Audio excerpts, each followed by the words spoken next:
My grandfather was a Thomas Knutson. His original name was Torkel Knutson.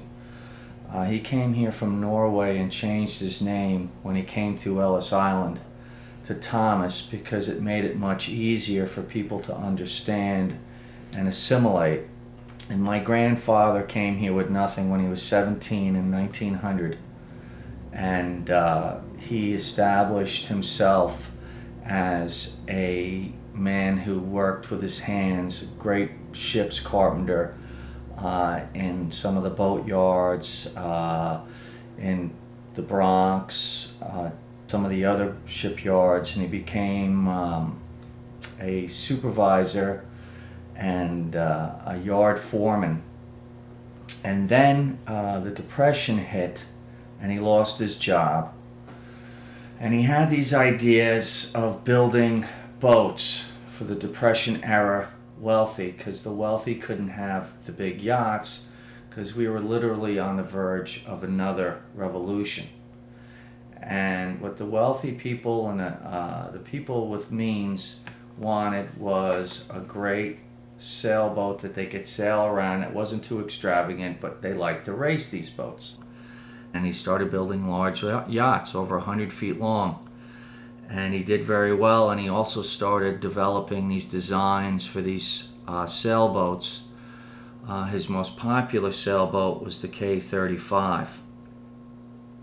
But his real contribution to this country began in 1938 when the English started their naval buildup to deal with the problem over in Europe with the Nazis.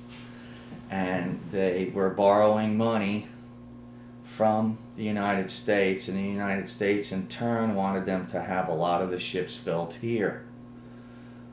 So my grandfather was able to retain some of those contracts because he had been building larger ships and was very familiar with doing so in the boatyard when he started.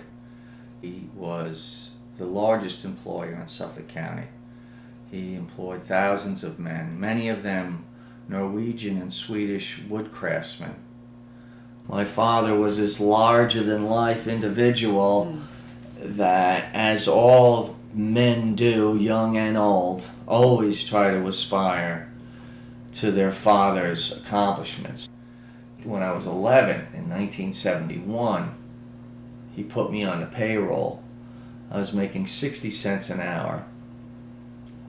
And in the following year, when I was 12, I told my dad, I said, you know, I work just as hard as these other men here on the dock. I said, can I have more money? And he said, no. And I went to my sister, who at the time he was very close to, and she got him to raise it to 75 cents an hour, and I was very happy with that. There's no other yard owner anywhere that does the office and climbs in the bilges around here.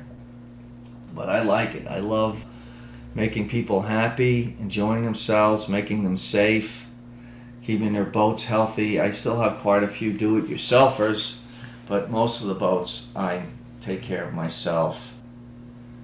You know, to think that, you know, how wonderful this yard was and she still is, you know, is something that, you know, I do enjoy and I'm very proud of.